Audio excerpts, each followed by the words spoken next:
Assalamualaikum warahmatullahi wabarakatuh. Sahabat Falak yang berbahagia, pada video kali ini kita akan membahas mengenai bagaimana cara menghitung waktu bayang-bayang kiblat atau lebih dikenal juga dengan waktu Rosdul Kiblat. Waktu Rosdul Kiblat atau bayang-bayang kiblat ini merupakan suatu peristiwa di mana matahari berada di atas Ka'bah atau matahari berada pada jalur menuju Ka'bah. Sehingga bayangan dari benda yang tegak lurus yang dihasilkan dari cahaya matahari tersebut juga akan mengarah kepada Ka'bah. Perhitungan dalam video kali ini kami ambilkan dari buku ilmu falak praktik yang diterbitkan oleh Kementerian Agama Republik Indonesia. Selain itu, kami ambil juga data astronominya dari data epemeris hisab ru'yat untuk tahun 2021. Rosdul kiblat atau bayang-bayang kiblat sendiri terbagi menjadi dua macam. Yang pertama yaitu rosdul kiblat tahunan atau global, dan yang kedua adalah rosdul kiblat harian atau yang bersifat lokal. Untuk rosdul kiblat tahunan, ini terjadi ketika nilai dari deklinasi matahari itu sama dengan lintang dari Ka'bah. Deklinasi matahari sendiri merupakan jarak antara posisi matahari dengan ekuator atau khatulistiwa langit. Yang mana khatulistiwa langit ini juga posisinya sejajar dengan khatulistiwa yang ada di bumi. Gambarannya seperti ini. Dan untuk bulan September ini, kebetulan matahari ini sedang berposisi di daerah khatulistiwa. Oleh karena itu, nilai deklinasi untuk bulan September ini adalah 0 atau yang mendekati 0, karena berada di garis khatulistiwa. Pada bulan selanjutnya, yaitu bulan Oktober mendatang, matahari akan mulai bergeser ke belahan bumi sebelah selatan. Bulan November semakin bergeser lagi ke selatan, dan puncaknya ada pada bulan Desember, yaitu matahari tepat berada di titik yang paling selatan dengan nilai deklinasi sebesar 23 derajat 26 menit. Untuk bulan selanjutnya, yaitu bulan Januari, ini matahari tidak bergeser ke arah selatan lagi, melainkan kembali ke utara. Bulan Februari juga semakin ke utara, dan bulan Maret ini matahari kembali berada pada khatulistiwa. Selanjutnya yaitu bulan April, ini matahari mulai memasuki belahan bumi bagian utara.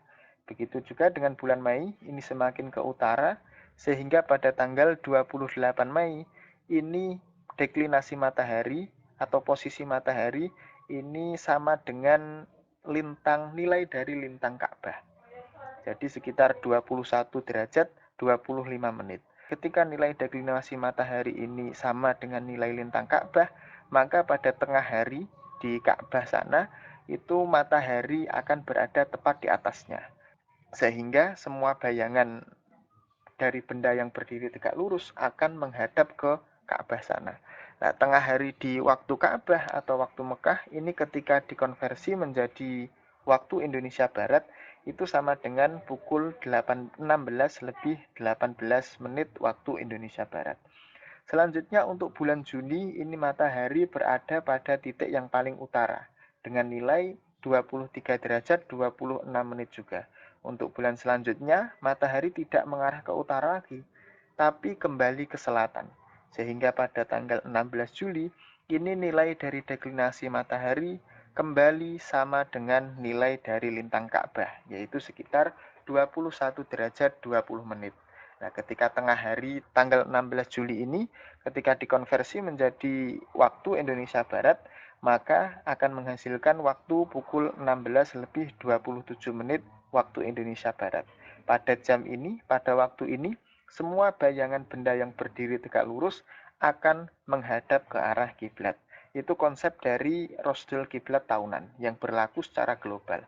Selanjutnya untuk Rosdul Kiblat harian atau lokal ini berbeda.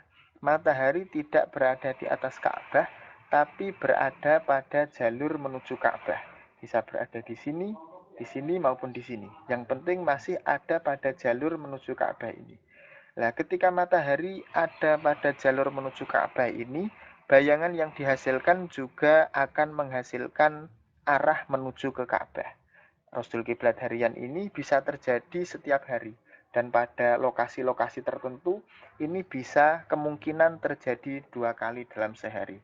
Untuk menghitung waktu rosdul kiblat harian yang bersifat lokal ini bisa dilakukan dengan cara-cara sebagaimana berikut. Yang pertama, kita kumpulkan dulu data-data perhitungannya. Untuk data pertama yaitu koordinat Mekah, sebagaimana biasa kita ambil dari aplikasi Google Maps. Tinggal kita tekan pada Ka'bahnya ini, daerah Ka'bah, nanti akan muncul pin berwarna merah. Ketika pin sudah muncul, maka di sini akan memunculkan nilai dari koordinat Ka'bah. Ini lintangnya dan ini bujurnya. Untuk menjadikan nilainya menjadi derajat, menit, dan detik, tinggal ditulis saja di kalkulator 21,422.496 sama dengan dipencet tombol derajat. Maka lintang Ka'bah menurut Google Maps ini adalah 21 derajat 25 menit 20,99 detik. Kita tulis di sini. Begitu juga dengan bujurnya, ketika dikonversi menjadi derajat menit detik akan menghasilkan 39 derajat 49 menit 34,28 detik. Selanjutnya yaitu nilai koordinat tempat yang akan dicari waktu rosdul kiblat hariannya. Seperti biasa kita gunakan lokasi di kantor PCNU Bojonegoro. Tinggal ditekan pada lokasi tersebut hingga muncul pin berwarna merah. Maka di sini akan memunculkan nilai lintang dan di sini akan memunculkan nilai bujurnya. Ketika dikonversi, nilai lintangnya ini menjadi min 7 derajat, 10 menit 3,66 detik. Sedangkan nilai bujurnya menjadi 111 derajat 53 menit 30,61 detik. Selanjutnya untuk deklinasi dan equation of time ini diambil dari data ephemeris sesuai dengan waktu yang dikehendaki. Dalam video ini sebagai contoh kita hitung untuk tanggal 19 September 2021. Nilai deklinasinya kita ambil pukul 5. Di sini ada nilai 1 derajat 23 menit 53 detik. Untuk equation of time-nya juga sama. Pada pukul 5 tinggal ditarik ke sini 6 menit 10 detik. Nah, setelah terkumpul data-data yang dibutuhkan untuk perhitungan, maka langkah selanjutnya kita cari nilai C. C ini merupakan jarak antara bujur tempat dengan bujur Ka'bah, sebagaimana pada perhitungan untuk menentukan sudut Ka'bah pada video yang lalu. Bujur tempatnya 111 derajat, 53 menit, 30,61 detik. Dikurangi dengan bujur Ka'bahnya 39 derajat 49 menit 34,28 detik sama dengan 72 derajat 3 menit 56,33 detik. Oke, selanjutnya kita hitung kemudian sudut kiblat. Untuk perhitungan rosdul kiblat harian ini kita gunakan rumus Khotan.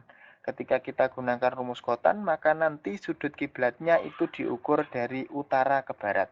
Beda dengan video yang lalu, kita gunakan rumus tan, itu nanti sudut kiblatnya diukur dari barat ke utara. Kita langsung saja hitung pakai Khotan, shift tan. Karena pakai Khotan, kita tambahi 1 dalam kurung lagi. Tan lintang Mekah. Lintang Mekahnya 21 derajat, 25 menit, 20,99 detik. Dikali cos lintang tempat, min 7 derajat, 10 menit, 3,66 detik. Dibagi sin C. Jarak bujur tadi 72 derajat, 3 menit, 56,33 detik. Dikurangi sin lintang tempat. Lintang tempatnya sin min 7 derajat, 10 menit, 3,66 detik. Dan yang terakhir dibagi tan C. Jarak bujur 72 derajat, 3 menit, 56,33 detik. Tutup kurung 2 kali, kemudian tambahi X min 1, tutup kurung lagi, sama dengan 65 derajat 47 menit 37,78 detik. Ini dari titik utara ke barat. Setelah itu kita hitung sudut A. Sudut A ini adalah sudut bantu yang pertama dengan rumus kotan juga. Siftan tambahi dalam kurung satu lagi karena nanti membutuhkan X-1 sin lintang tempat. Sin lintang tempatnya min 7 derajat 10 menit 3,66 detik. Oh, ini salah ini.